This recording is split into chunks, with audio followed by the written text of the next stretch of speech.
Okay, so thank you everyone for joining us. This is the Battery Park City Parents Association info session on learning pods. I'm sure most of you have heard what these learning pods are. They're basically small groups of children who gather together to learn from a qualified teacher or tutor. Um, uh, Not sure if you guys have been following what's going on around the country, but there's places like the Bay Area where they're calling it a boiling point or a tipping point. Now their school starts about a month earlier than ours does, and people are frantically trying to figure out what to do. So the Battery Park City Association, our little community here, our tight knit community, is trying to position our community so that we are all prepared before the rush happens with everyone else in New York City, because I guarantee you, as soon as the day assignments are given out by the schools, every other community in New York is going to be going for the same teachers and trying to scramble and figure out what to do about this. So the Upper East Side, Upper West Side, there's so many great communities out there, and we as the Battery Park City community, we want to make sure that we've positioned ourselves before that rush happens. So I'd like to just see if Brittany is here, and then I'm gonna ask Aditi to chat as well. Brittany, are you able to? I am. Hi. Okay. Hi, thank you. Sorry, I lost connection, had to reconnect, but thank you. So if you have anything to say for maybe 30 seconds, and then I'll pass it over to Aditi. Yeah, so I'm Brittany Ayers. Nice to meet all you guys. I also live in Battery Park. Most of you guys on here as well. Really excited for this. Lori's put together quite an agenda in terms of bringing together a bunch of experts. We've been kind of feeling our way through the dark a little bit on it, and hoping to share what we've learned so far, in this journey with all of you guys. Great. Hi. Great. Thank you so much. And now, Aditi, can I spotlight you over here? So why don't you talk about the teacher recruitment process that we've been doing? Sure, absolutely. And so for any of you who don't know me, I have a daughter at PS 89 going from 3rd grade to 4th grade, and I have a son at Lamont. And thank you so much to Lori and the rest of the Battery Park Association who's putting this together. I'm on so many mom groups all over, from Facebook to everything, who are scrambling to figure this out. And I think it's great that we are getting a head start. So I am going to help out Lori and the team to start interviewing our teachers. And I just want to give you a little bit of stats. So far we have about 205 applicants that have come in. We have rejected about 64 of them. There's a short list of 22, and it's great to see most of the candidates we have seen are really qualified. Most of them have master's degrees. I think in the short list that we have 90% of master's degrees. We are making sure that they have elementary school education, even if they're tutors. Some of them are nursery school or daycare. So we're making sure they're really qualified to do the job. Our plan is, right now we have 10 interviews scheduled for Friday. 10 is a small number because, as you know, it's going to be a deductive process that may weed down to 1 or 2.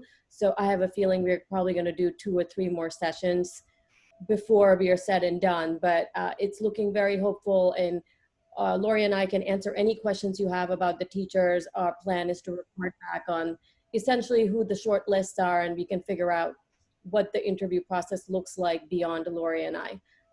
But that's the update. The pool looks very, very, very hopeful. I would say they're substitute teachers, they're teachers at other schools, they are tutors, they are independent school teachers. So it's great to see that we got such a good applicant pool. Aditi, can I also mention that if anyone else would like to join the interview process on Friday, you can reach out to myself or Aditi, and we'd be happy to add you to our Zoom call. Absolutely. I mean, the more perspectives and kind of judgment we have, the better. So if anybody wants to join, that'd be great. So any questions on this before we move to the next agenda item? Hi, Aditi. Where did you guys source the teachers from? Is there like a central like tutoring service? Is that where you're picking them up from? Sure. No, we actually posted it on Indeed. I'm sure you've heard of it, the portal, the job search site. I think there are a lot of other backup plans, such as tutors and things and agencies, but right now all the candidates are coming from Indeed.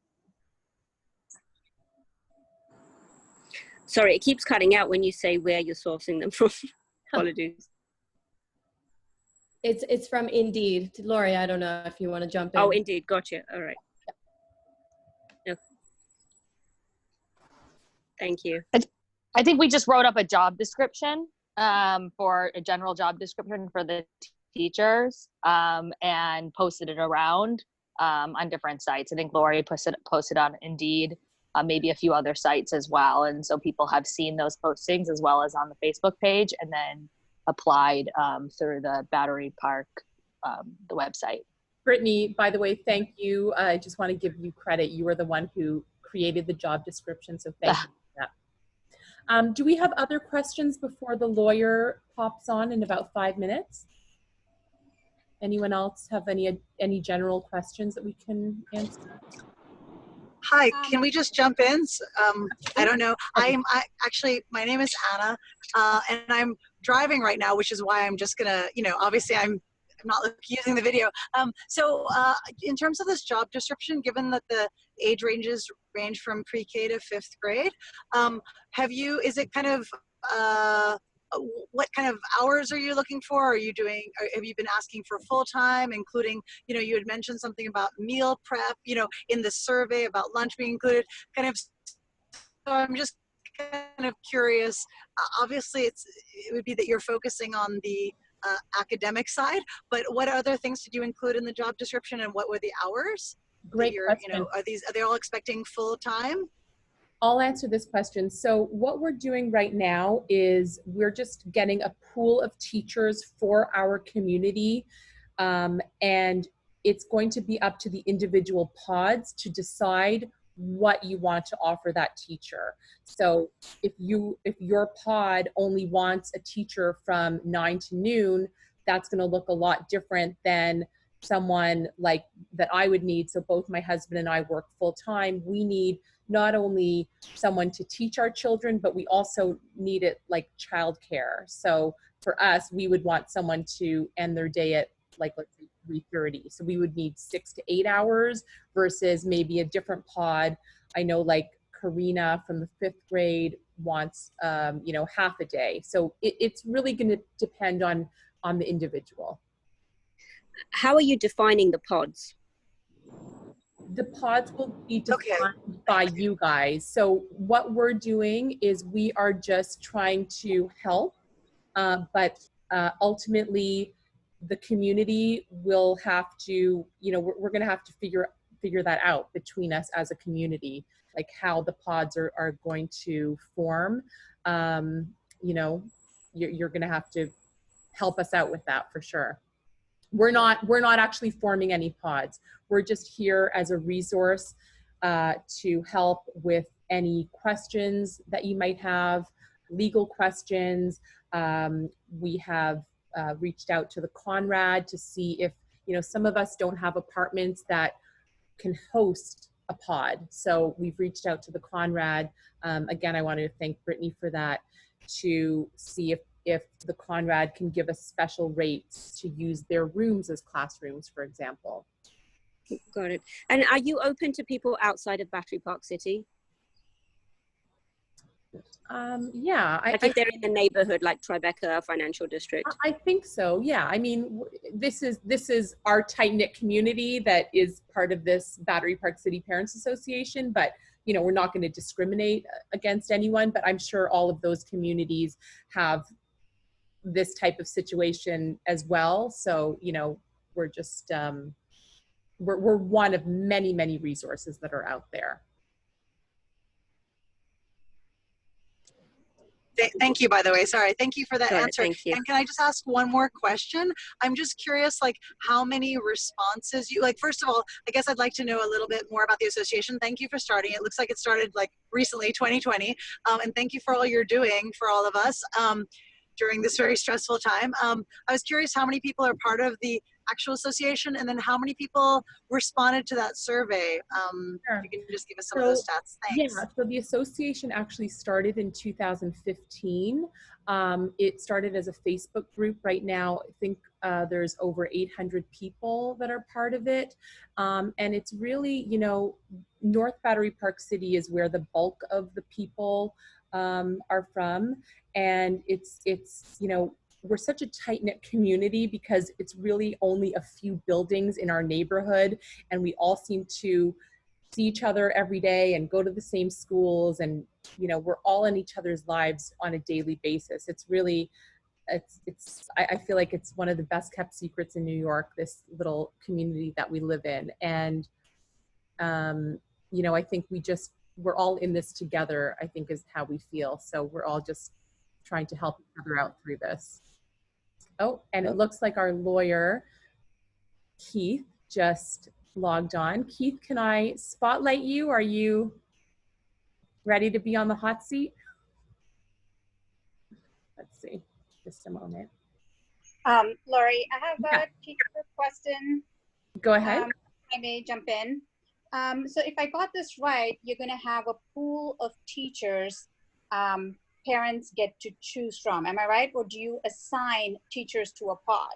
Okay, so there's so many different models, and there's so many different ways that you can approach the learning pods. You know, one way is there are companies that are available. Two of them will be featured at the end of this Zoom call. Okay. You want to speak to it? Oh, don't. I just thought I'd chime in for a moment because we have, first of all, hello everybody. I'm Greg Allen. We're going to talk about that a little bit with the employment lawyer, because what you decide to do and how you decide to do it will be important. The lawyer is going to help frame to a certain degree how you think about this. In part, I want to bring them on in just a moment, but in part, I think one of the things which I always notice is we'll ask a question, and a lot of people will say, I don't even know enough to ask a question. Right. We're hoping to give you some of the terms that you'll learn, some of the structures that you can consider, different things to look for, so you can become more conversant when you're deciding with other people as to what type of structure you want to put together. Because we've done this now for 3 weeks, and it's quite fascinating how everybody comes with a very different opinion. And if we knew 3 weeks ago what we do now, we could have shortened the process. And there's still not absolute answers to everything. Everyone's going to have very individual styles, preferences based on your children, what cohort they're going to be in, you know, all the different things that keep happening. One thing about this pandemic is you can basically promise that the one thing you can do is not promise what's going to happen tomorrow. Right. Because nobody knows. And as far as the curriculum is concerned, will that differ within pods, or what's right? So again, everything is individualized. So whatever you personally decide to do, we're not, once again, we are not creating pods. We're just sort of helping our community shorten the learning curve. And let me jump in for a second. If you want, we'll stay on after different people come on to speak about the different issues that you should consider. But I would like to leave Keith Markle on now, because he has actually, he's kind enough to volunteer his time. cool? And he actually has a meeting after this. So I would like to get him on. Okay. Yeah, absolutely. Let you hear what he has to say, and I bet your questions are even going to be better and more pointed after you listen to him. All right. Cool. Thank you. You're on the hot seat, Keith. Go ahead. First, Keith. Thank you. Thanks, Greg. Thanks, Lori. Very kind of you to volunteer your time. If you want, for a moment, I'm going to tell everyone a little bit about you, maybe sing your praises for a moment or two, and then I'd really like to jump into some of the information that you can give us. Sure. You work for a law firm here in Manhattan named Morrison Cohen. You're a partner and co-chair of the Labor and Employment Department. And we can give people, we can actually put it on the chat, your email and your telephone number if people have questions. But let me I'll get that. Ready? I'm getting whispered in my ear.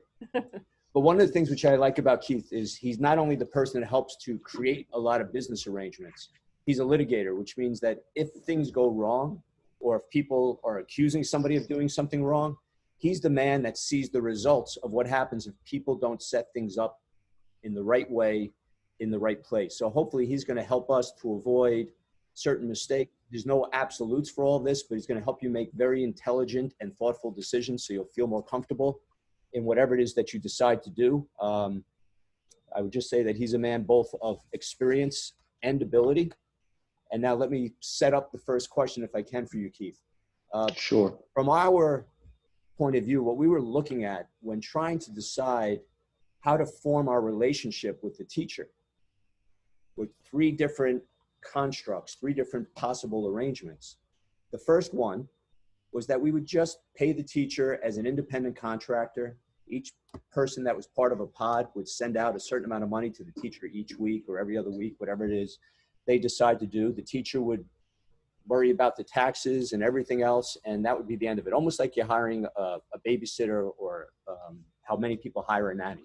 Not everybody. The second construct was we were going to form a corporation or an LLC.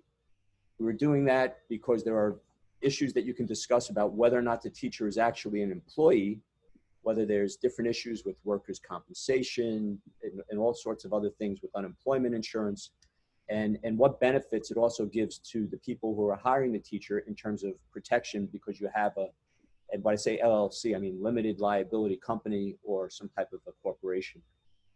The third potential way to organize this is through these third-party administrators that become, in essence, the employer, and you pay them a little bit of money, whatever that percentage happens to be, and they step in between the group of people and the teacher to act as the employer. Can you give us your thoughts on each of these different three types of organizations or arrangements and what the benefits and the burdens are of each? Sure. I appreciate the introduction, Greg. Thank you. So let me start by saying first, I'm an employment lawyer. I've been doing it for 22 years. It's all I do. As Greg mentioned, I do it both counseling small businesses, large businesses, and also obviously litigation, which unfortunately sometimes emanates from some of the relationships that employers have with their employees and things that go afoul of employment laws from time to time. But as Greg pointed out, that shouldn't happen if the way you do things out of the gate or from the inception of what you're doing are done in accordance with the law. And sometimes it's unavoidable to make mistakes. Here is one of those circumstances where this is new for all of us. And I should say, I have 4 children myself who are in public school, and we've had the same issues in our house thinking about how we're going to supplement the curriculum at the school and with remote learning and all that. So this is not, something that people aren't thinking about. It's obviously on everybody's mind right now. It's just a matter of, with everything going on, we want to try and avoid another issue for us, right? Because we're dealing with a lot already.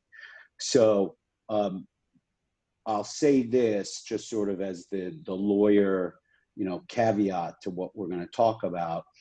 I'm not an education lawyer, and I'm not a corporate lawyer. So there are laws that govern when you set up a educational facility, a learning environment, a school, a quasi school, or one of these learning pods that obviously are going to need to comply with Department of Education requirements, homeschooling potential requisites, and other issues that come up for nonprofit or for-profit educational institutions or quasi-educational institutions. So those are things that will need to be discussed and vetted with someone who's an expert in that area. But from an employment perspective, I can give you a little bit of background as to, you know, how to go about things or issue spot things for those three different scenarios. So option one, hiring a teacher directly on your own to supplement your child's remote learning or partial in school and remote learning is probably no different than what a lot of us are doing already with hiring students or teachers to act as tutors.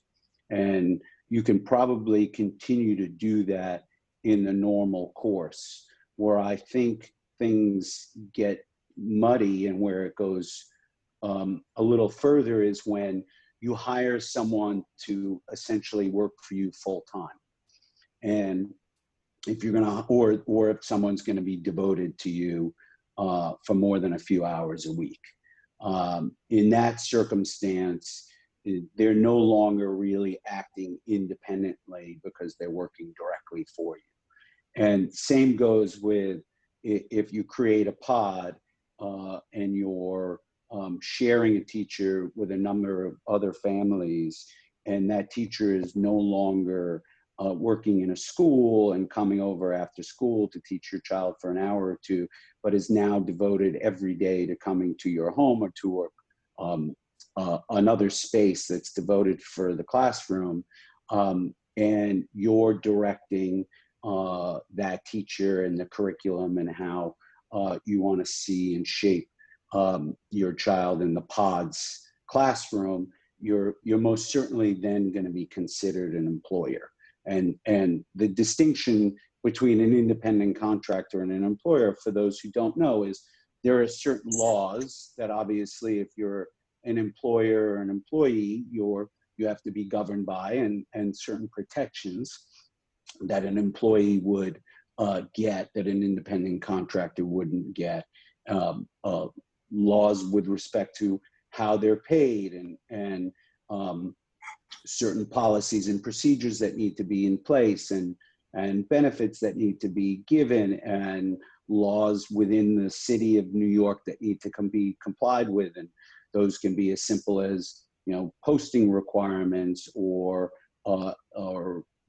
instruction that needs to be given, or, you know, the time and manner in which payment needs to be made to the teacher. So there are a whole host of issues, and we can go through them if you decide that you want to act as an employer. The third option is, as Greg mentioned, in hiring a third-party administrator to essentially hire and vet the teacher, send the teacher to wherever is going to be the designated place of learning, and just have a relationship with that entity.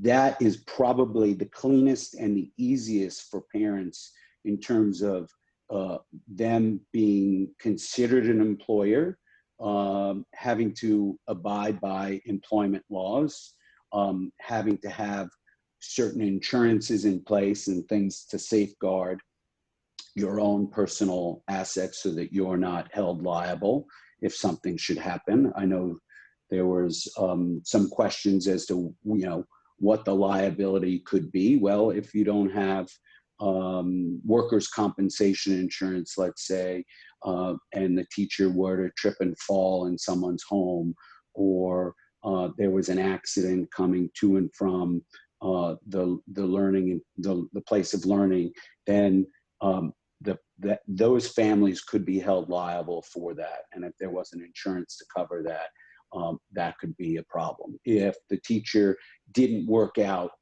and claimed unemployment and there was no unemployment for that teacher, that would be an instance where the Department of Labor would audit, let's say, that pod and see whether or not it had been set up in an appropriate fashion to act as an employer, and whether or not it was taking the payroll taxes. And so there could be potential tax liability associated with not setting it up appropriately. So the easiest out of the three options would be to have a third-party administrator who would act as the employer.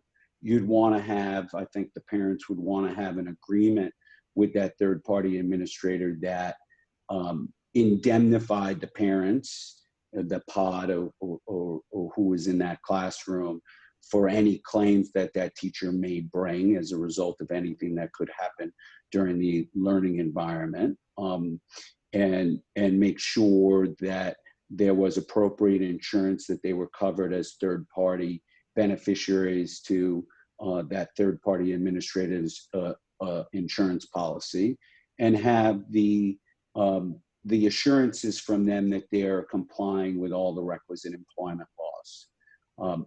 That to me as a parent and as an attorney would give me the most comfort in moving forward. I think when you do it on your own, it becomes a little bit risky, even if you're doing it with other families. If I might, Keith, if I can jump in for a moment. From my, Yep.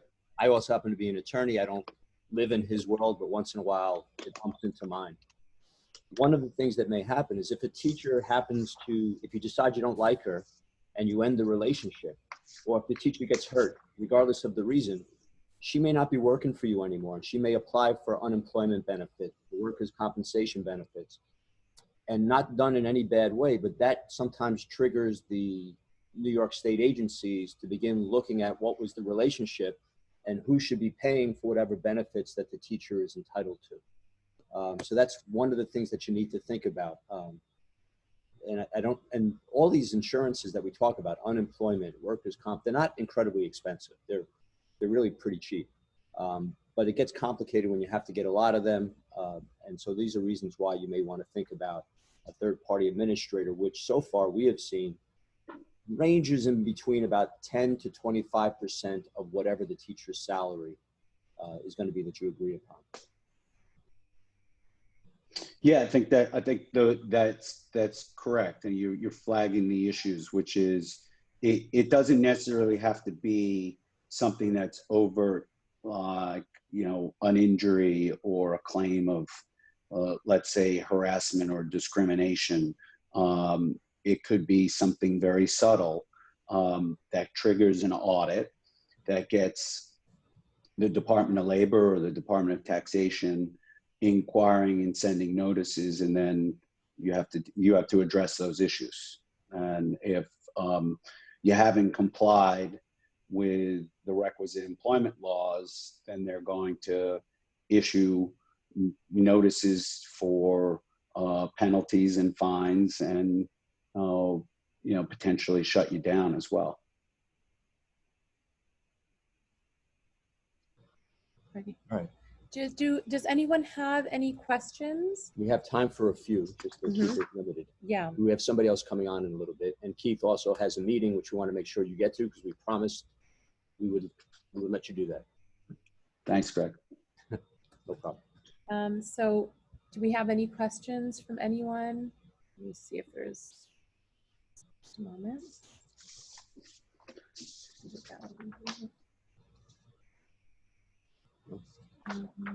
Okay. Okay. So there were a couple of questions, I think, Lori, before we got on the call. Oh, right, that we emailed you. Yes. Right. So we did. Hi, sorry. We'll just send in questions. Go ahead. Hi, Lori. It's Drew Borst. Thank you for setting this up. At the beginning, you mentioned there were 3 options. We didn't discuss the LLC or corporate option. I was wondering if the lawyer might just sort of opine on that or say a few things on that option.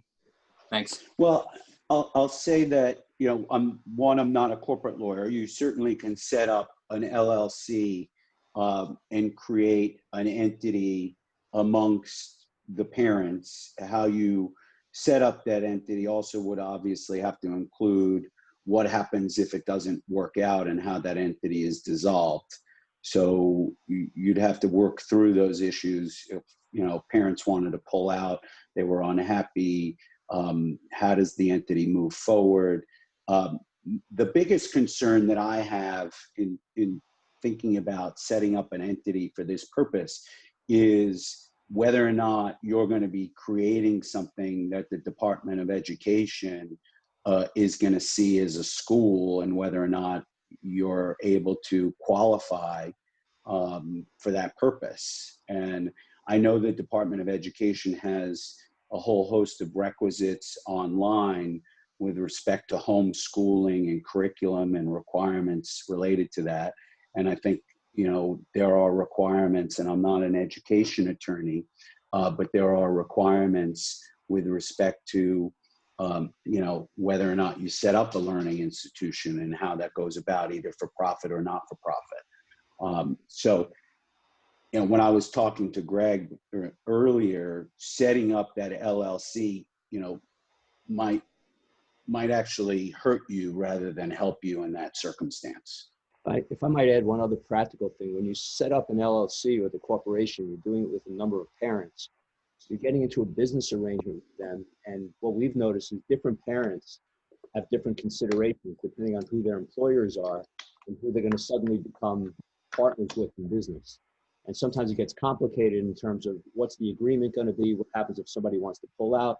But people do have certain licensing considerations. They have certain job considerations depending on whether their employer is the government or some other type of sensitive entity. So it became a little complex. It can be done, but just to think about some of those issues that we bumped into. So hopefully it will hasten your learning curve. Yeah, I mean, for instance, if you set up with this teacher that he or she is going to get a certain salary, and I would imagine they'd want to have some assurances that their salary is going to be consistent through the whole school year.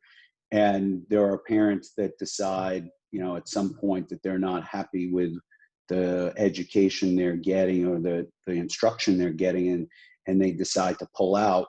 And then that teacher is no longer getting paid the same amount. He or she may bring a claim, and everyone's on the hook for that. So. Great. Thank you. All right, Keith, we're going to let you go because we have somebody else coming on to speak with everyone. We're sorry if anybody didn't get to ask the question, but if you want to ask it after, I'm around and I have knowledge that he imparted to me that I can help you with, at least to a certain extent. And really, Keith, thank you very much. It's nice of you to volunteer your time, and we wish you the best. No problem. I wish everyone the best, and everyone all the best through the pandemic. Hopefully we get through this quickly. Yes. Take care. Okay, and we now have Emily from the Conrad. Emily, are you able to, let's see, can I spotlight you? Oh, okay. Hi, Emily. Hi, how are you tonight? Very good. Did you want to share a presentation? Yep, I have the presentation ready to go, and I'm also actually joined here tonight by my Director of Sales, Heather Gilardi, as well. And so, Heather, I see your little square right there. Yeah, no, good evening, everyone. Tonight we're just going to kind of walk through what the hotel has to offer. I know that there's been interest expressed not only from your community, but also from the schools and networks within Manhattan of, having alternative learning environments with the whole COVID pandemic. So we're going to go through a few slides, just kind of give you an overview of what the hotel has to offer. If you have questions of what we can do outside of COVID classrooms, happy to answer any of those questions. The good news is we just finished a complete refresh of our rooms in July last month, since we haven't really been busy these past few weeks. So we'll show you some pictures. We'll show you what we have to offer, ask away the questions. Emily will walk through kind of step by step, as she's the manager that handles guest room suites converted into alternative areas, whether it be office space, classrooms, or meeting rooms. So go ahead, Em. Perfect. So let me just share my screen. One moment. And if everyone can see. Yes. Perfect. Oh, from beginning. Okay, perfect. So just kind of some benefits and what we are looking to offer to kind of help assist this odd learning school year that we have ahead of us. So if you were to book, say, a room for a couple weeks out of the year, a couple months, maybe even the whole school year, these are kind of some benefits that we would be able to offer you to help with the transition this year and make the learning a little bit easier. So the first thing we would offer is, we have really good Wi-Fi already at the hotel. However, if you were to come in with a pod of, 1 student, even to 4 to up to 6 students, we'll be happy to upgrade your Wi-Fi to make sure that it's the fastest Wi-Fi. There's no interruptions with the school day as well. So normally this is like a $14 charge. We'll waive that for everybody per day, per user, per device. If you do have kind of the larger pods, so maybe something like 4 to 6, and you need more space in the suites, we will be happy to take out the furniture for you. And something like this costs typically around $300 plus taxes, but we'll waive that for you to give you ample space in the rooms. We are an all-suite property, so there's already a good amount of space, but if you would need more, we're happy to help with this. If you do end up booking a space with us, we're more than happy to work with you and give you Hilton Honors points as well. So it's another nice addition to use, once you're able to start traveling again or for other reasons. So for instance, for every 60 days booked, each family will receive about 60,000 Hilton Honors points, which can be redeemed at any Hilton property throughout the world. We also have a great business center at the Conrad New York downtown that you would have access to if you did this as well. And then you would also be assigned your own hotel group contact person. And this person is just kind of like your go-to person in case you ever need anything or you have a question about something, you can't reach the guest room with the teacher and your child. So you have a package coming, whatever the case may be, we'd give you your very own designated person that's there to help with whatever you need. So a little bit more of the benefits that we have. So each room, kind of as Heather was saying, we've undergone a recent refresh. So we have a totally new product for our guest rooms. And in each room, actually, there's 2 televisions that are brand new that include an external device. So if you would need a larger screen for, learning to make it more like you're in a classroom setting with a whiteboard, we have great new televisions to help with that. We also have the complimentary Nespresso coffee that's refreshed daily, so coffee for you and the teacher. We also recently released Hilton Clean Stay. So it's a global initiative from Hilton to make our rooms even cleaner than they already were before, to make sure that you feel safe and comfortable in someplace outside of your home. So there's more information about this, and I'm more than happy to share some more reading information and material regarding the Hilton Clean Stay after this, if anybody's interested. In the rooms as well, there's already a mini refrigerator. We can add a microwave, so the kids can stay in there and eat as well. And all the rooms, like I mentioned, full all-suite property. So we have a large bathroom and half bath, and then as well in the larger executive suites, we do have a large walk-in closet for storage. And in the smaller suites, there is ample storage as well. So just to give you a little idea of what the what the guest rooms look like, we have our deluxe suite. So it's comparable to a studio apartment, so about 430 square feet with both a separate living room and a separate bedroom. So the doors completely close off, so you have 2 separate spaces.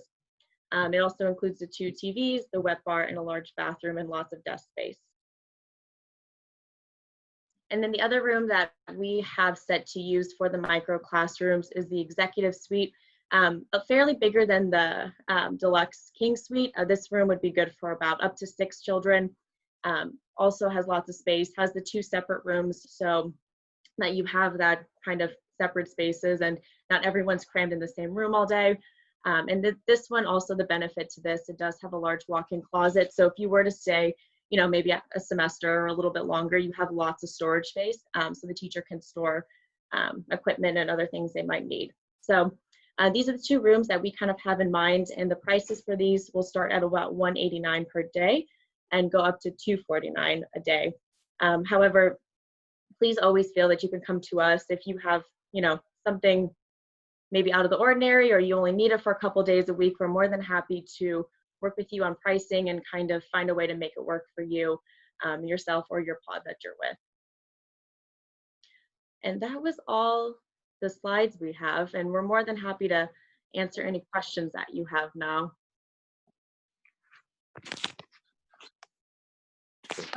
I just had one question. Are you able to stop sharing your screen? Yes. So my name is Lori Schweinlin. My question is, are we able to rent these rooms on sort of a week, like 1 or 2 weeks at a time so for example, if we're in a pod with 6 people and 4 of them have space in their apartments and the other 2 don't and need to find a space, would the Conrad Hotel be open to renting rooms for their, so like if the pod was sharing the responsibility of hosting equally, would you be open to renting the rooms just for, like, let's say a month at a time? So you're saying you're kind of on a rotation. So, so say one family is hosting in their place and then somebody doesn't have space and it's their turn to kind of take over hosting. Is that what you're saying? So instead of it being like an entire semester, it's kind of, this is the next person's opportunity to kind of host their month or whatever it is. That's exactly what I'm asking. Yes. Yeah, absolutely. So, we utilize our space. Traditionally, when business is up and running, we many times convert our guest suites into meeting spaces for customers called one-on-one rooms. And we put a circular table in there that fits up to 10 people sitting in the parlor area. And we'll do that for 1 or 2 or 3 days, however the duration long of the meeting is. So it's not a big, hindrance on us to remove the furniture, for an individual smaller period of time. Not at all. Okay. The only thing is with Hilton Clean Stay, if it's a group of, say, children in a classroom for that week, and then say there was a different group of children wanting to come in, we wouldn't utilize that same room because it then has to go through a complete clean stay process, and the room needs to be empty for 72 hours and then cleaned under our protocol to ensure that it's thoroughly disinfected and there's no traces of COVID existing in that space. Right. Do you have pricing for that right now? Sorry. Excuse me? Oh, I'm sorry. Do you have pricing on that, or should we get back to that? So the pricing on a kind of like on a weekly basis or a monthly basis, the hotel operates kind of on a seasonal tempo. So it's a matter of what kind of room you wanted, if you wanted a larger suite or smaller suite, and if it would be like a week, 2 weeks, 3 weeks, 4 weeks. So it's really duration and when you would want it. But we can kind of break it out for you if you want those scenarios on a weekly or monthly basis. Yeah. Thank you. I think we're actually, so it looks like we have Joseph Connor from Schoolhouse here. So Heather and Emily, thank you guys so much for your presentation and giving the Battery Park City community, such a great presentation and pricing. We really do appreciate you guys. You are our hotel and our community, so thank you. Thank you. Absolutely. Thank you for having us. We appreciate it. Take care. Have a good evening. Bye. So Joseph, I am going to, okay, looks like you are sharing your screen. Perfect. Great. So thank you for having me. My name is Joseph Connor. I'm the co-founder, along with my partner, Brian, of Schoolhouse. So Schoolhouse is an at-home educational services company. And what we do is we provide parents the option to have a school in their residence, whether that's an apartment, condo, house. And essentially we help facilitate the match between your pod and a great teacher. So what we do is we have a deep network of teachers throughout the city. We have educators from places like Avenues, Dwight, Dalton, Hewitt, a number of top public and charter schools as well. Everyone on our team is a former educator, either because they're a school leader or because they're a teacher. So we recruit mainly from people that we've previously worked with. So what we enable is we enable the parents to come in on one side and to form a pod. And then what we ask is we ask that the parents register and place down a deposit in order to start the teacher selection process. And what that looks like is we'll send you a variety of teachers, and you essentially get to pick which teachers you're interested in interviewing. You get to interview them, and then we can actually finalize that contract with the teacher. So a lot of what we do is provide socialization opportunities for these kids. Distance learning has been difficult for many families because there isn't that opportunity for, you know, a first grader to work with another first grader on a project. And so we've been running these pods since the shutdown orders lifted in the late spring. And so far the success has been great. All of our parents who are currently running pods are renewing. So we had a 100% renewal rate. And we're in the process of opening up more pods for the fall. So as I said before, I'd say really what our strength is our teachers. Our average teacher has about 11 and a half years of teaching experience. Usually they have an advanced degree in their subject and have been teaching their domain expertise. So for example, here we have a teacher, his name is Austin Bohm, teaches at the Dwight School, and he has an advanced degree in mathematics from Duke University. So he's been a great fit for this pod of middle schoolers, and that's what he is comfortable teaching because he's taught that for about 9 years now. So we offer two separate programs. The first is the full-time enrollment. So this is for parents who are interested in having us replace their current schooling options, whether that's public or private. And so in that case, the teacher will be coming to your house or apartment or residence for 5 hours a day, 5 days a week, a total of 25 hours. The other option is a school enrichment program, and that's offered for 12 hours a week. That's 4 hours a day spread out over 3 days. And so there's a couple of things to take into account when creating a learning pod.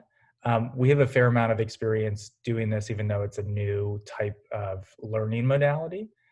Most parents say that really what you're picking when you're looking for a pod is not necessarily just a student match for your child and another child, but actually a family match. And so we lead pods through the process of figuring out, okay, what's the academic vision for this pod? What are the safety mechanisms that are going to be in place? And just kind of norming across different areas, which can often be difficult if you're trying to have those conversations with your friends yourself. So obviously safety is on everyone's mind. It's of paramount importance. So we obviously make sure that we do kind of the normal background checks that you have at any education institution. Everyone passes a state and federal background check, criminal and reference and employee and education check. We also make sure, because of COVID, that we're following appropriate guidelines. So we're following local, state, and CDC. Here in New York, what that means is we're wearing masks when appropriate. There's kind of frequent access and pushing of hand sanitation and hand washing. There's appropriate spacing. And we also actually require written health attestations from the parents and from the teacher. And the health attestation is just kind of a weekly agreement that you're agreeing to abide by what the governor has put in place, not attending large social gatherings unnecessarily, not wearing masks when appropriate, etc. So those are kind of our core requirements for safety. We do have some parents who want to go beyond that. So for example, daily temperature checks are something that some pods have chosen to do for the fall. We're happy to facilitate that, but it really has to be kind of a question of whether or not the pod's comfortable with it. So this is our pricing guideline. So as I said before, we have two options, the full-time enrollment and the school enrichment. For full-time enrollment, it varies per number of students that are in it. But you can see right here for 6 students who are enrolled full-time in a pod, the annual tuition per child works out to $17,311. That's for the entire year. There are cost savings that are achieved as we add number of students. So you can see here at 8 that it goes down to $14,722. Alternatively, if you're interested in a more flexible program with less time, the school enrichment option is available as well. And I'll make sure that there's time for questions at the end, but very quickly, kind of the process of how it works is there's a quick onboarding process to bring you up to speed on what we're doing. We then do require registration deposit to start the teacher selection process. Once that happens, you're in charge of getting to pick which teacher you want for your pod. And then we kind of finalize everything and school begins at the end of it. So that is a quick overview of what we do. I'm happy to answer any questions that you all may have, and I'll also provide my email address and phone number right here as well, if anyone's interested in following up.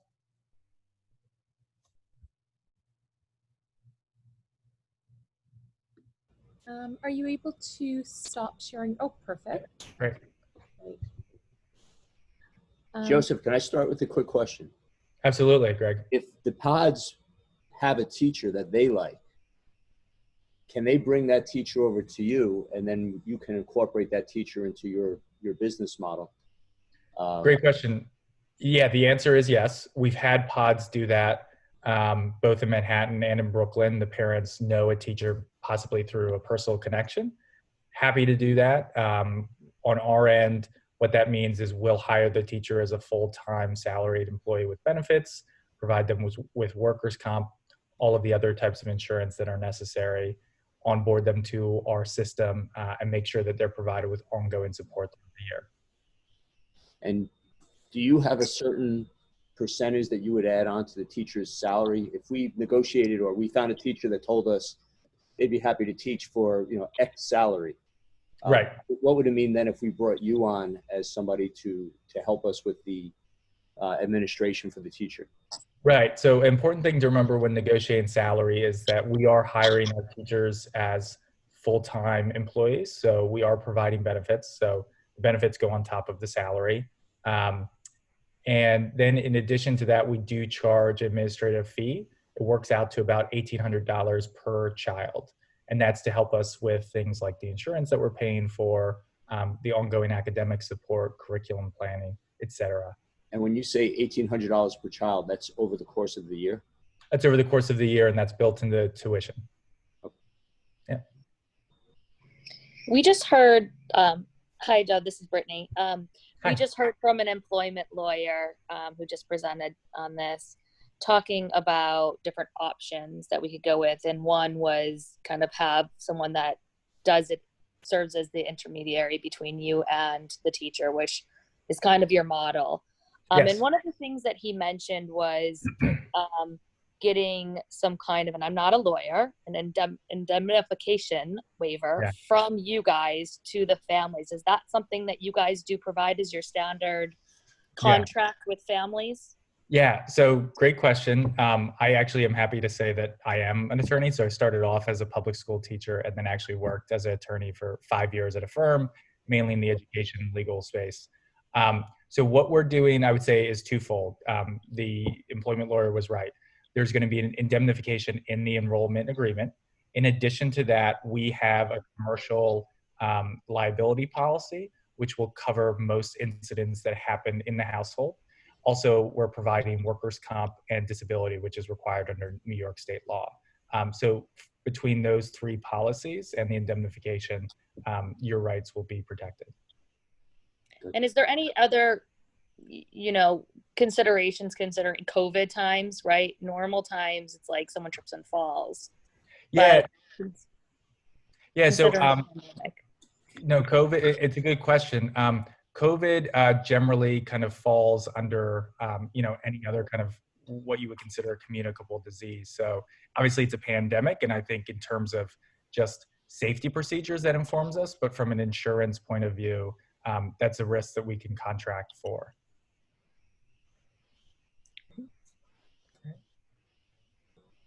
Anyone else have any questions before we go on to our next presenter? Joseph, thank you so much. Excuse me, this is Anna. Thank you very much for your presentation. How do I make sure that the teacher follows the curriculum our school requires and again, qualification for every single grade? Yeah. Yeah, so good question. I would say that there's two ways. At Schoolhouse, what we're doing is, so as I said before, we have educators from across the public school, private school, and charter school. So we have a pretty good window into what type of curriculums different schools are using. And so for parents who choose to pod with us, we're able to provide them with kind of that exact curriculum for that grade level. I would say if you choose to kind of go outside of our services, what I would recommend is just trying to communicate with the school and loop in that teacher. I would say that a lot of the best curriculum now is accessible or free or at a reduced price online. So I think a lot of the teachers, if they can figure out what the curriculum is, and I think part of that is just you need to be communicating with the school to figure out what that is, then they could actually track it pretty closely. Okay, and also in addition, if we would like to focus on a certain area, depending again the kids on the pod, we can express our basically wish list to the teacher, and that's going to be followed, right? Yes. So at Schoolhouse, what that looks like is during the matching process, someone from our customer success team has spoken with you, kind of talked to you about your vision for education, what your child's strengths or weaknesses are, and then that informs the teacher selection process. And so I would just say for anyone interested in, looking for a teacher with a certain skill set, whether that's Spanish immersion or STEM, it's helpful just to have that conversation up front of kind of what exactly you're looking for and be transparent about that. Thank you. Okay, all right. Thanks. So thank you so much, Joseph. We really appreciate your presentation. Thank you, Joseph. We're going to now go to our last presenter, Tutorverse. Let me just find Jeff, just a moment. Hold on. Jeff, are you here? Oh, here's Jeff. Hi. Okay, I'm going to spotlight you. Here you go. There we go. Oh, awesome. Hi, everyone. Thanks for the intro, Laurie. My name is Jeff, Jeff Wu, and I am part of the Tutorverse. So we are an education company, first and foremost. A lot of you might know us maybe from some middle school exam prep, private school exam prep. But this is a really interesting time for education. And we're actually partnering with personal friends and good business relation, Susie from Smart Sitting.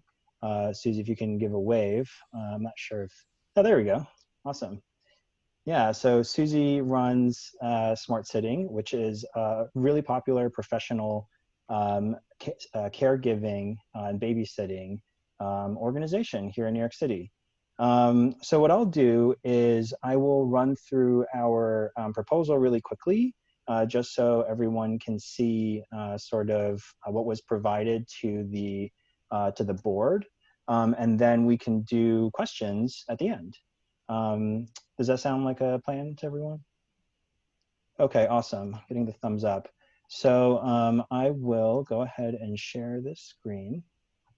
Hopefully everyone can see this. Just a nod, yeah, cool. So we were approached a week or so ago to, help address the need that we're all sort of foreseeing, which is, how do we support our kids during the upcoming uncertainty with respect to schooling, especially, in the DOE.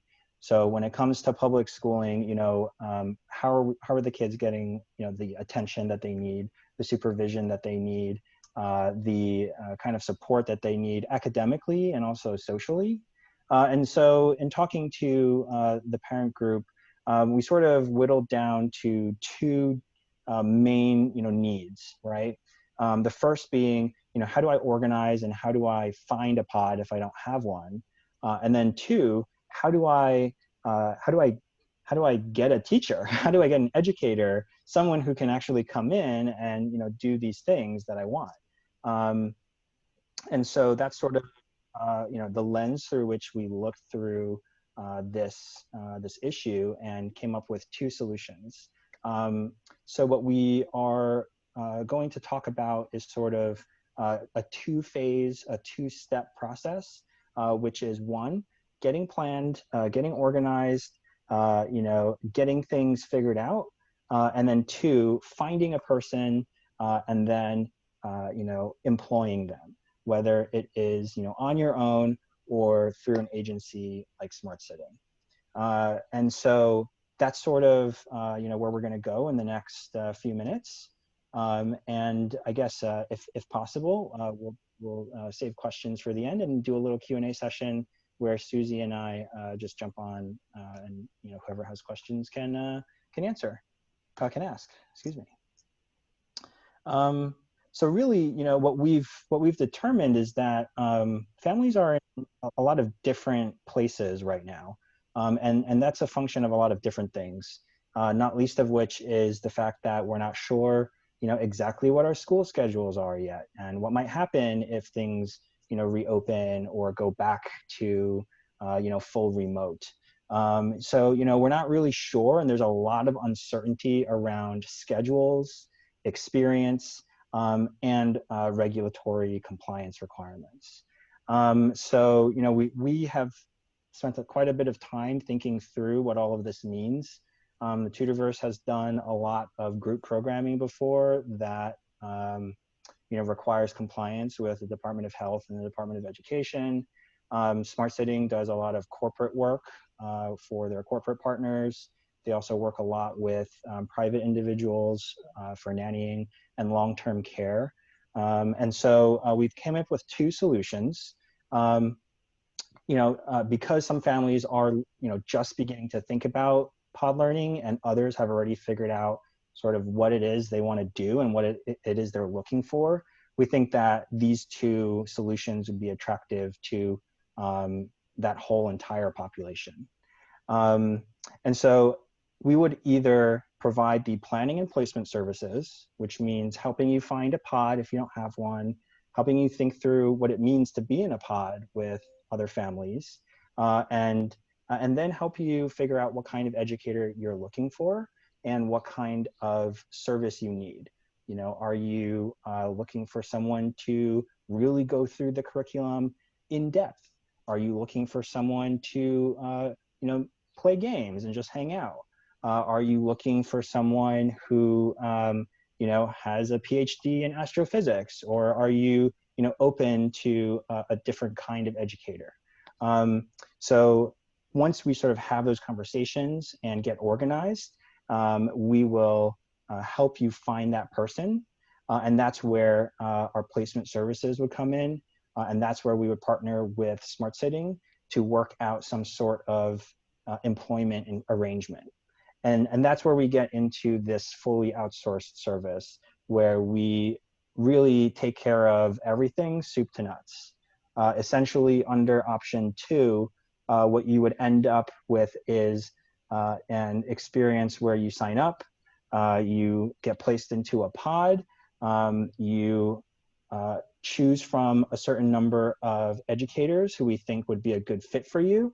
And then what we would do is employ those people for you so that the educator is fully, on our books and not on any family, balance sheet.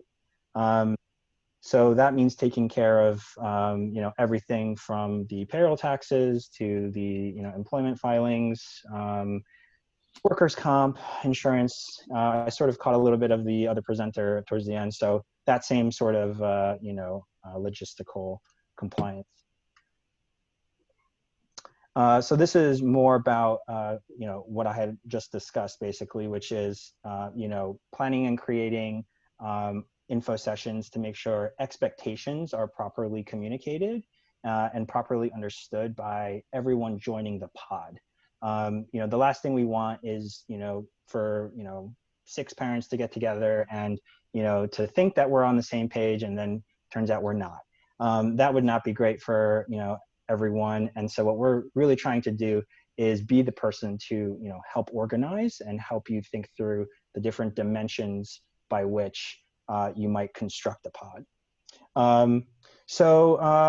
Yeah, from there, we would recruit, we would, help you find a person. And there, at that point, it'd be really up to the pod to decide if they want to, employ the person on their own or work with Smart Sitting in a full employment relationship.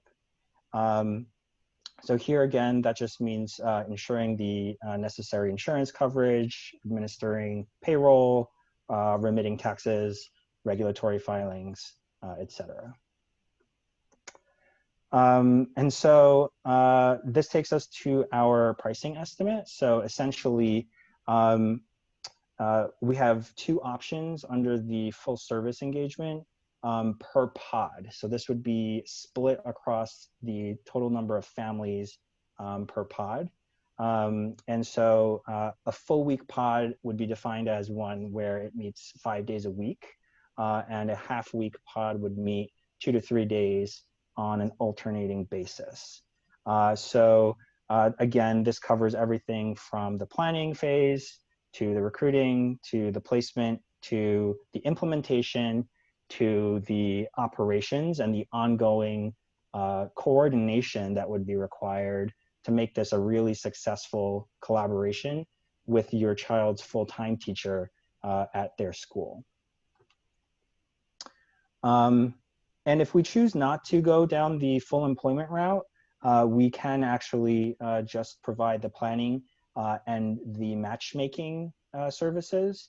And again, this fee here is on a per pod basis. So it would be split across the number of families in each pod. And so our fee for this service is 25% of the estimated gross salary for that person, which is why there's a range, and which is why there's a range on the other slide as well. And so, you know, I'll sort of run through these considerations, and I won't read them word for word. But basically, you know, look, this is a really changeable situation. There's a lot of things that have not been ironed out yet by the regulators. There's a lot that hasn't been ironed out by the DOE. And so, you know, there's a lot that's still changing. And I think, you know, one of the main benefits of working with the Tutorverse and Smart Sitting is that we're two organizations that have been doing this for a really long time in just a different kind of capacity. And so we have a pretty deep bench of talent and a deep bench of experience when it comes to navigating, you know, regulations and, you know, uncertainty in education. And so, you know, depending on those expectations, we will, you know, definitely want to be put in touch with the DOE educators who are leading your child's learning during the, you know, in-person sessions. And so, you know, we just want to collaborate and make sure that academic expectations are aligned, that we have all of the, you know, materials and the curriculum and everything, and that there's a good system in place for making sure that communication happens between the teacher in DOE school and the teacher in HomePod. You know, obviously there are contingencies that we need to think through, and Susie and I have spent a lot of time thinking through what those contingencies might be. Obviously, this is a public health crisis, and that needs to be dealt with accordingly. But obviously we have policies in place to protect all program participants, staff, families, students, you know, the whole shebang. You know, I think the main contingency that we want to be really transparent about is if someone is, you know, diagnosed with COVID-19, we would need to suspend the program until we're basically all clear. We would need to do a quarantine, we would need to do testing, and you know, that's just something I want to put out there because I'm sure it's in the back of your mind, you know, what happens if. And so we have a small deposit that we require in order to begin work. So, you know, those are some details that we can discuss.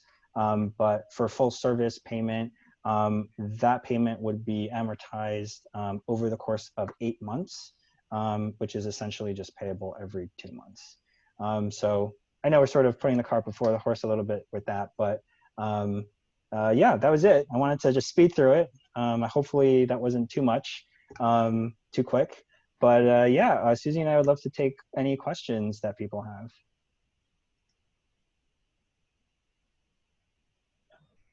I have a question for Susie. If we have a teacher that we've already engaged and we have a pod, what would that look like if we wanted to use your service? Totally. So what I'm hearing you say is you've got someone that you already love, that you want to hire, and you'd be looking to partner with Smart Sitting to make sure that you can be fully compliant, right? And so you've done a lot of the hard work for us, you're saying. So thank you in that situation. But what we would do is, definitely want to get in touch with that person, just make sure that we feel totally aligned as well. If we're bringing them onto our payroll, if we're going to be effectively, acting as their employer, we want to make sure that our core values align too. And of course they will, I'm sure, because if you guys love them, I'm sure that we would as well. But we would definitely want to have a relationship directly with them before we brought them on, and then go ahead and, facilitate the relationship. So make sure that they are set up to receive their payments in a timely fashion, that they're accruing their sick leave in the correct way, and that we're sort of following all the guidelines. But truly, as long as it's a personality fit for you and this person is a personality fit for us, I don't foresee that being a particularly complicated process. And what do you charge for something like that? So with the placement services exclusively, I guess the way that we've outlined it in this particular proposal, it's the vetting and the placement. And that's usually how our packages work. Most of the times families do come to us and we provide the educator. So I think maybe that's a question that we could come back to you with, is if the pod was fully formed, the teacher was fully hireable, fully desirable by every person in that pod, could we sort of quantify the liability component, right? Like the liability component of having that person on our payroll, having that person as our employee, and then just sort of facilitating that process. And then a couple of questions that I might have with that would be, how do we help if something goes a little sideways, right? So, generally within our program, we have it set up so that should we place you with an educator or place you with a child care specialist, that we've got ways to support you in case something totally unpredictable happens, right? Because before COVID, there were things that were not COVID, and those things still can happen, right? So in that model, we'd want to make sure that we've got a plan for helping you if an unexpected thing like a change in your educator's availability would come up. So if I can take that back, I'd be happy to follow up with you on that. Right, yeah, I think we have a number of different scenarios in our community. We have those who have a group already and have a teacher. We have, that's group level, I'll call that level 1. Sure. Level 2 is people who have a group but don't have a teacher/tutor. And level 3 are those who don't have a group and don't have a teacher. So, I think we're looking to have answers for everyone in the community. Totally. Yeah, no, that makes a lot of sense. And I think that it's very accommodatable. We can certainly do that. I think we really explore just the 2 scenarios of, you've got the group, you don't have the teacher, or you need the planning and the teacher, but this is certainly a layer that we could add to the process. Does anyone have any other questions for Jeff or Susie? Jeff, thank you for that wonderful presentation, by the way. It was great. No problem. It was a pleasure. I do have one question, which was, I don't know if anyone else has spoken to the regulatory piece as much in sort of how to handle the requests for 7 kids or 6 kids. Like, what have the conversations been like around that specifically? Can anyone share? The only conversation has been to follow best guidelines. So do you guys, right, okay. Yeah, we have a few phone calls and emails out to the Department of Health to get some guidance.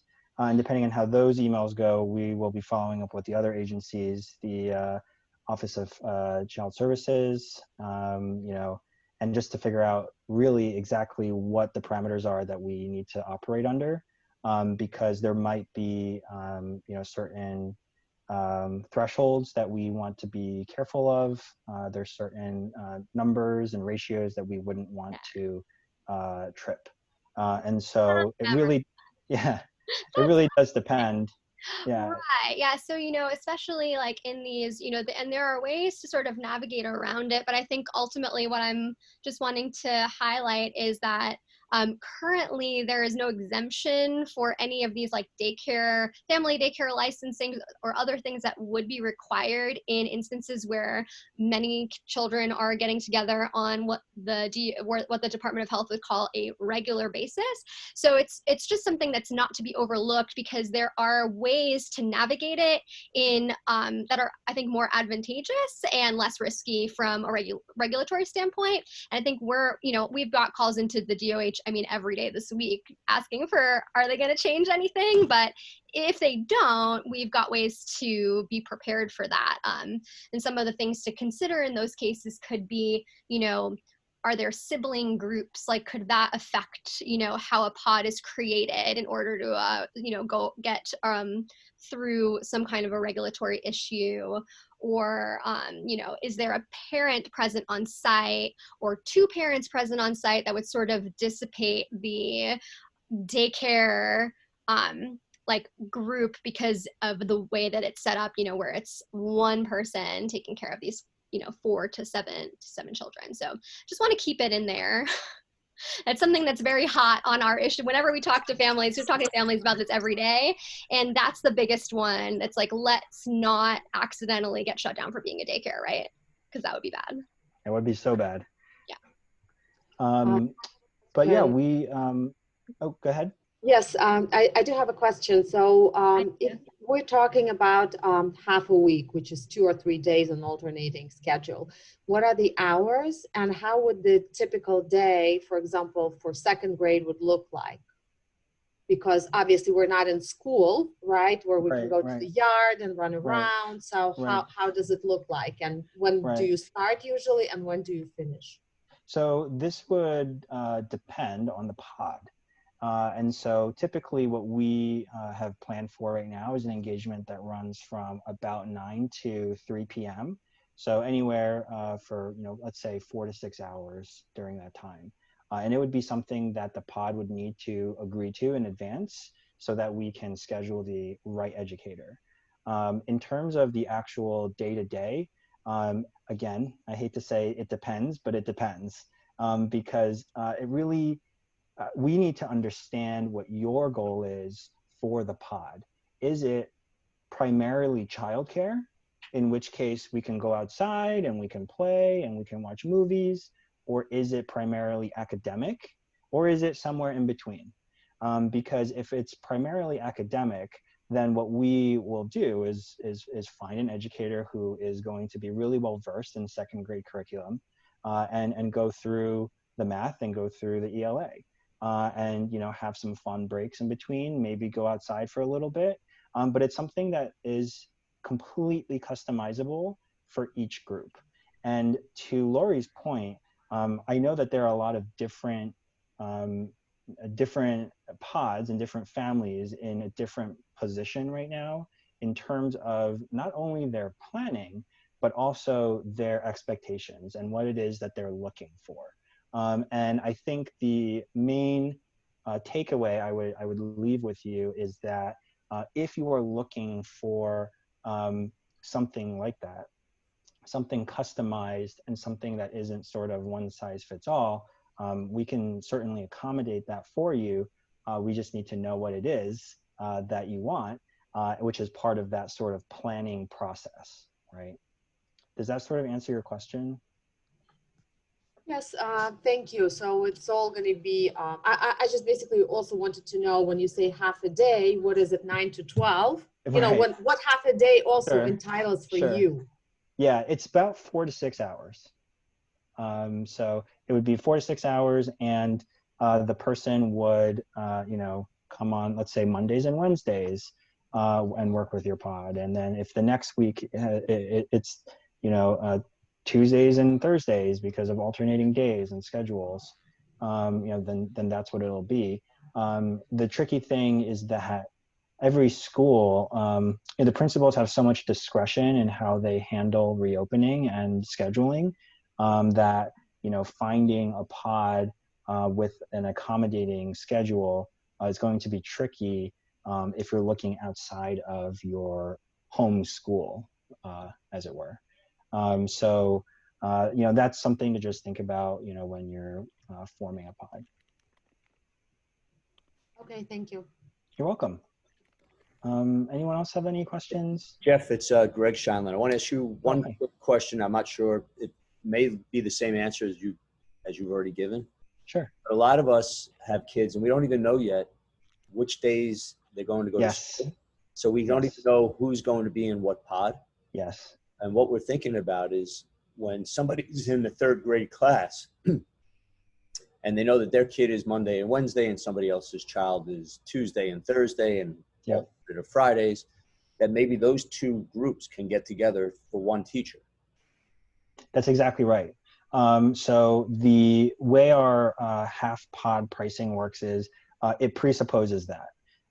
It basically assumes that we are able to coordinate staffing in a way so that the days when your pod isn't meeting, the teacher would be working with another pod. And so let's call it pod A and pod B. In week 1, we'd say maybe A, B, A, B. And in week 2, we might have B, A, B, A. It really just depends on how that works. But ideally, at most, we'd have a person, one educator working with 2 pods. I think it's a health consideration, as well as a logistical consideration. I think if we had, let's say, 5 one-day pods, that would be a different story, because now we're talking about different travel times. We're talking about different groups of kids. We're talking about different expectations, is what it boils down to. And so, as long as we're aligned going forward, I think we'll be okay. The first thing that you mentioned was that there's a lot of uncertainty right now with respect to scheduling. And I think the benefit of putting everything under one house, or as many things under one house as possible, is that, there is that eagle eye, like looking down from 30,000 feet to make, or however high eagles fly, to make sure that things can be rejigged when things do get finalized. And I know that, there's going to be crunch time.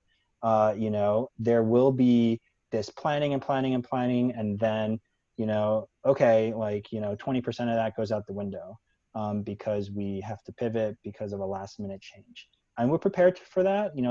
That's priced in. That's something that we have thought about. And that's one of those contingencies, that we have, spent a lot of time trying to figure out in advance, so that when we do start working, exactly what to expect should something else happen. Did that answer your question? Thank you. Great. Okay. Excellent. So I think we're going to just powwow our community here. Awesome. Yeah. So unless anyone has another question for Jeff or Susie, I think we can probably let them go and enjoy their night. Thank you. Have a nice night. Bye. So thank you very much for the opportunity. We really appreciate it. We owe you pricing for the level 1 families, Lori. Is that right? That would be great. Yeah. Okay. And then if anyone has specific questions about their own situation, feel free to reach out. Our email you can get from Lori. And yeah, we will be happy to help in any way. So have a great night. Thank you very much. And we'll see you all later. Thank you, everyone. Thanks. Bye. Bye. Thank you. Okay, so let's chat. Does anybody have any questions? First of all, Lori, I just want to say thank you for organizing all this. It was incredibly, I've listened to a lot of these people talk, but I think that they did a really good job, and I've learned a lot even being down this road. So I know a significant amount of work has gone into coordinating and getting all these people here. So thank you so much for taking the reins on it. Well, Brittany, you were instrumental in all of this. So Thank you. Does anybody have any questions? Because my husband, even though he's not an employment lawyer, he is a lawyer for other things, and he can probably answer some questions that people have. Or people can. Hi, this is Tracy. Thanks, Laura and Greg, for organizing this and for having those great companies come by. Very informative.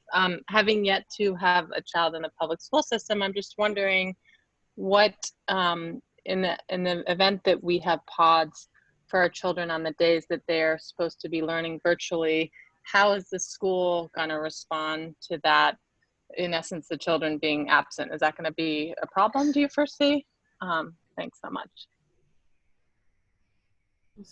I'm not. Again, this is a very personal thing.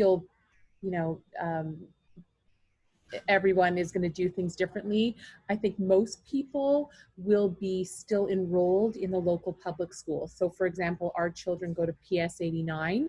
Right now, the DOE, there was a call with the chancellor, I guess it was about a week or two ago, and he said that it will probably be Group A and Group B. Group A is Monday, Wednesday, alternating Fridays. Group B is Tuesday, Thursday, alternating Fridays. And parents are expected to homeschool for the days the children are not in physical school. In a situation like my husband's and myself, we both work full-time. I'm an interior designer. My husband is a lawyer. And also, I don't know how everyone else felt about homeschooling between March and June, but mine consisted of me yelling at my children, them yelling back at me, and me going to bed with a migraine every night. So I'm not looking forward to homeschooling. I would really like to outsource it to someone who is more qualified. Although I will say my husband did a great job with it. But for those who are not interested in doing the homeschooling themselves, these are the options that we're presenting. So basically you could hire a tutor/teacher on your own, form your own pod, or go with one of these third-party administrators like the ones that we just heard from, Tutorverse or Schoolhouse. And by the way, there's a lot more, there's other businesses that have also popped up that we can have on another Zoom call maybe next week, if you guys are interested in that. Lori, I can speak to this a little bit. So for my son, I contacted his kindergarten teacher and I just asked her who he might work best with in a pod. And she gave me some suggestions, and there was no controversy or anything about putting together pods or anything. So I think that the teachers are aware that this is going on, absolutely. And there was no resistance to offering recommendations. That's good to hear. Thanks so much. When I was reading information which came down from DOE, the way it was written, that if you are in blended learning, so on your in-person day, you have live instruction, and when you are not, and when you are online days, it's basically no live instructions, just it's just assignments which you have to prepare. And in this regards, I understand if there would be a teacher slash, supervisor, every kid would sit with their device and first really fulfill what the school assigned, and then, anything extracurriculum, fun games or whatsoever. So that's why I feel like really the pod should be from the same class, from the same grade, from the same school, because then everyone gets the same assignment. I might be wrong, but that was my impression from all this communication which was sent. I think that's a good idea. I think that's one idea. And there are parents that are doing it based on who they get along with, because you have to get along. The other parents will have a large amount of input in what's going on, and you'll be in each other's apartments. what you say makes a lot of sense. There's going to be a lot of alternative things that make a lot of sense too, but I like that suggestion. Laurie and Greg, I just want to say thank you. This is incredible. I really appreciate the resources. I guess what I'm thinking now is the logistics of something like the Conrad Hotel.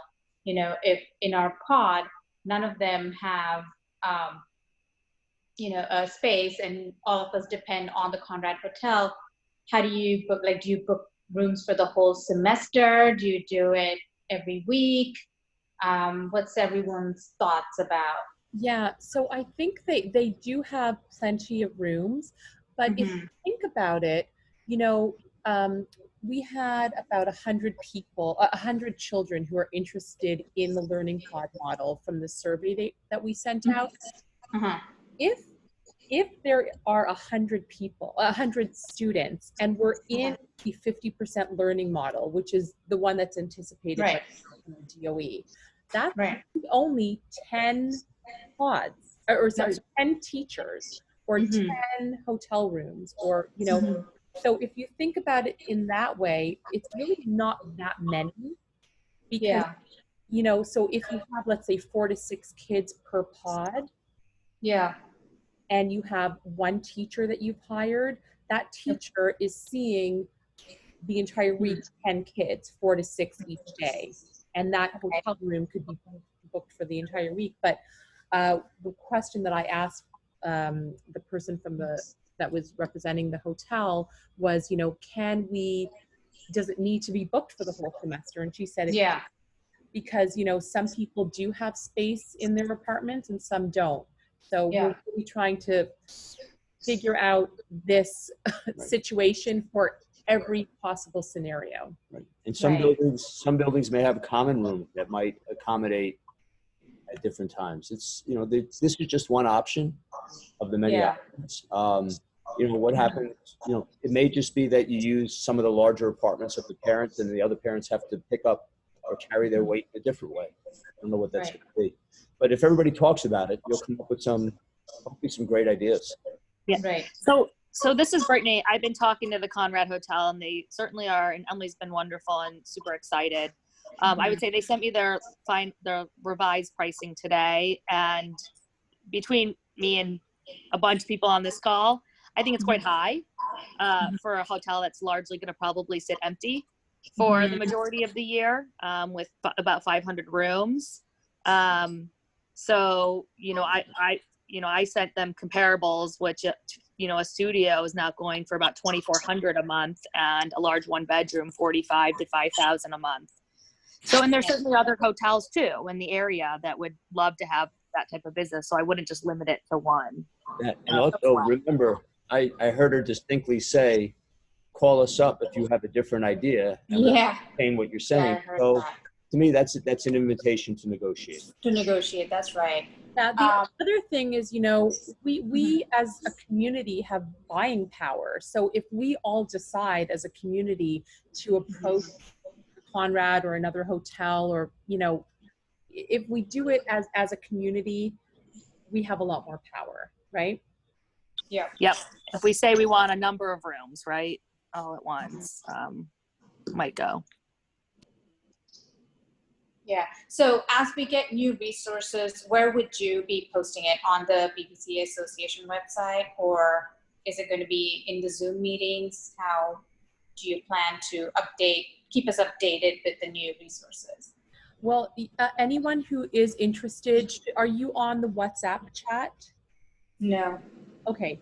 So I will post the link to our WhatsApp chat. That's where we are chatting a lot about what we're doing. And, you know, for example, if you wanted to be part of the panel that will be interviewing the pool of teachers with Ajit and myself on Friday, you're able to join that.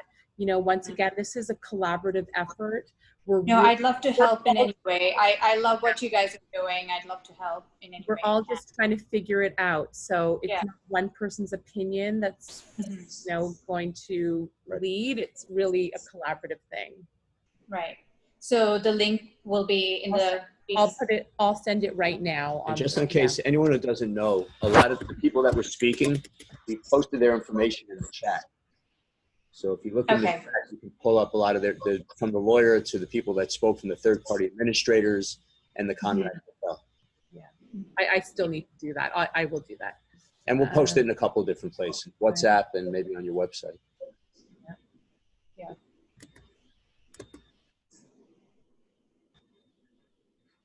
All right. Anything else? So I just posted it to the chat if anybody wants to join the WhatsApp group.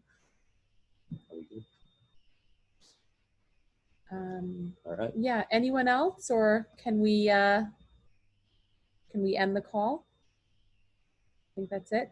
Okay, thanks everyone. And you know, if you have any other questions, you can always feel free to reach out over email.